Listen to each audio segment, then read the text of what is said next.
Jermaine Jackson, it's nice to welcome you to Geneva. Thank you. First of all, many congratulations on what's a very moving new record with Theresa Rhodes, Save Tomorrow. How did this duo with Theresa come about? Well, I have a cousin that lives here in Geneva, and she introduced me to Theresa and Nick, and I discovered that she was playing music and writing songs, and she played me a song. I happened to like it, and I told her that I want to record it with her. Theresa, perhaps you could tell us how you came to write the song. This happened about 2 years ago, 2.5 years ago, when I had seen many images of what was happening in Bosnia, and it really was a cry from the heart. And I felt that, having lived all my youth in Zimbabwe and seen so many conflicts in Africa, it was just too much to see this happening in Europe on our doorstep. Yes, and you have accompanied the song with a video showing some very disturbing images of the conflict, both in Sarajevo and even to Rwanda. Despite this, do you think the record can be seen to have a positive message? I think so, because it's bringing an awareness to the world as to what we need, how we need to better ourselves, and war is there's no positive things that can happen from war. I think that public opinion is the most important thing, and that's why we felt that doing this song together, having a strong video, but a video that just conveys exactly what is happening, its reality, was a very good way of getting across to people. Generally, do you think that musicians and the public who buy their recordings can make a difference? And if so, in what way? Well, I think music plays a very important role in just getting your point across, and I think musicians can do things that politicians and government people can't do, and I think it's important to have songs like this because it brings an awareness to the world as to what's going on. With the video, are you not concerned by the compassion fatigue factor? Is there a danger that TV audiences will be turned off rather than inspired by yet more images of war and bloodshed? There's always that say, but I think this song and the fact that it's a problem, and it's a world problem, and it's all of our problems. It's going to take all of us to make things better. So through song and through musicianship and people talking about it and communicating, I think it's going to have a positive response. I really do. Theresa, the song highlights very forcefully that women and children are among the main victims of war. Do you think that women have a bigger role to play in the peace process, and should they be speaking out more? Yes, I do.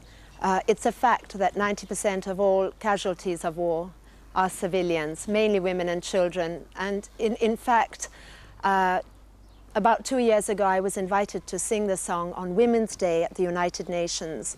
And there you saw many thousands of extremely outraged women. And we all understood each other.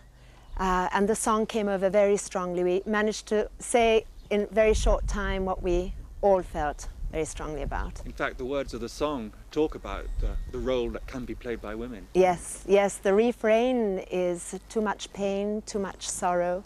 Women cry in vain, save tomorrow. Jermaine, you come from a family with one of the highest press profiles in the world. How does this affect relations with your family, particularly, of course, Michael and Janet? Do you manage to remain as close as ever? Yes, well, we had each other before we had success, and that's very important to hold on to that. But still at the same time, it hurts me and the family very deeply when they say things that aren't true. And it's been my job, and I made a commitment to this, to protect and say the right things for my family. And it's very important that someone speaks, and if you don't say anything, then they'll do the talking for you. So. And are you able to channel this media interest positively, for example, to promote the humanitarian and other causes which you're involved with and which are close to your heart? Yes, we're very much involved with a lot of charities and humanitarian efforts around the world. And in December in South Africa, we're doing the Jackson World Awards, where we're going to honor President Nelson Mandela, Stevie Wonder, Rosa Parks, and the purpose of the show is to honor people who have done things in the humanitarian field and who've sacrificed a lot of their time helping people. and through other entertainers on the show as well. We're gonna, the same thing, bringing some type of awareness towards the world so we can make things better.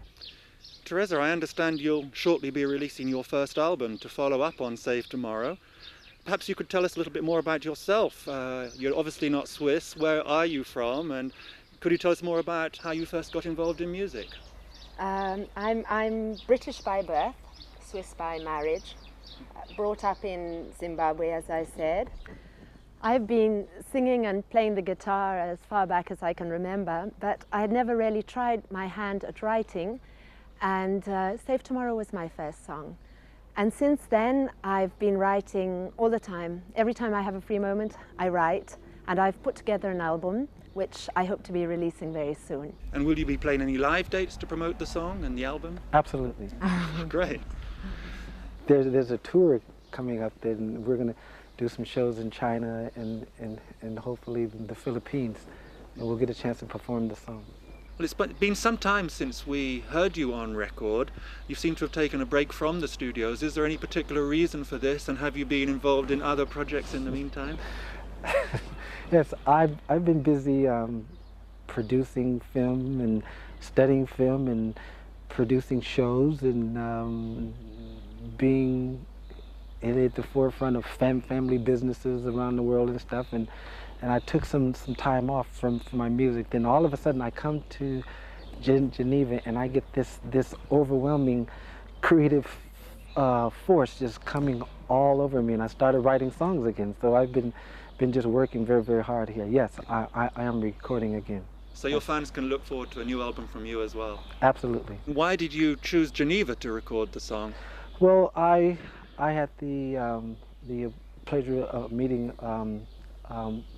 a gentleman by the name of Paul Sutton and his wife, and they have a home studio here that's incredible. It's called Dinamek, and I did some incredible sounds here. I mean, all the state-of-the-art equipment, and I'm very happy working here. And the creative juices are just flowing, and I don't want to change, but I have to go home soon, but I'll be back here to finish working. Well, we look forward to hearing the new albums from you both, and thank you very much. Thank you. Thank you.